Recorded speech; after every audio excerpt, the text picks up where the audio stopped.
What doctors and dermatologists don't tell you about medications and eczema, the risk factors, and also what you should be doing long term.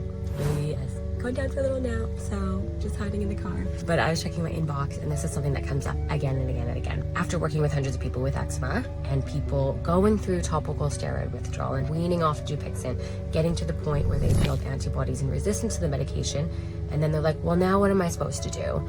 We see the aftermath of that. So this is a really, really, really helpful piece of information, whether you're thinking about using medications. If you are using medications, it's okay. Nothing against medications, whether that's topical steroids or Dupixent, biologics, immunosuppressants, they're all doing the same thing. They're suppressing an immune reaction, right? Because eczema is dry skin plus inflammation. You just have dry skin, it's dry skin. You have to have the inflammation, that's eczema. So yeah, they're effective until they're not. So why don't we zoom out and look at what they're doing, blocking inflammation. So if we do need to use these medications because it's affecting you mentally, emotionally, you just need a break, I get it. And then long term, well, let's get to the root cause of what's causing the inflammation. Because if you don't use topical steroids responsibly, people end up just getting topical steroid withdrawal because they have no idea. There's been no disclaimer and there's no responsible use. So people can go through topical steroid withdrawal, which we see our clients who a year of their life is taken away from them because they have red skin syndrome.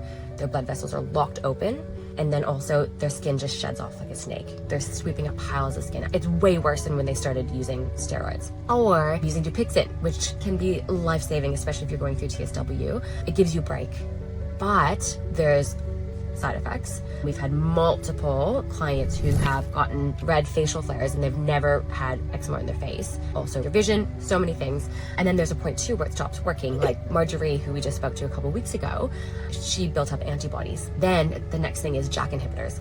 So you keep going through these different medications. So if you are using these medications to give yourself a break, why not get to the root cause while you're on the medications? Understand what's causing the inflammation that you're needing the medications to block. Does that make sense? I'm very passionate about this because we see the aftermath of it and it's awful. People go through a really hard journey and it doesn't have to be that way. It doesn't have to get to the point where you're completely relying on medications, and it doesn't have to get to the point where your life is literally on hold. So anyways, that aside, what do we do? If you're using medications to block inflammation, well, what's causing inflammation, right? Doing a lab test, looking at your blood work, doing a GI map, a stool analysis. There's so many other tests, but we want to base it off of what's coming up for you. We have the eczema symptom score test, comment test below. That helps you see which body system you need to support. Gut healing is definitely number one. Nervous system regulation, we do every single member. Two biggest root causes of eczema. Then there's also hormone imbalances, nutrient deficiencies, hidden infections like heavy metals and mold and whatnot, but understanding what's coming up for you.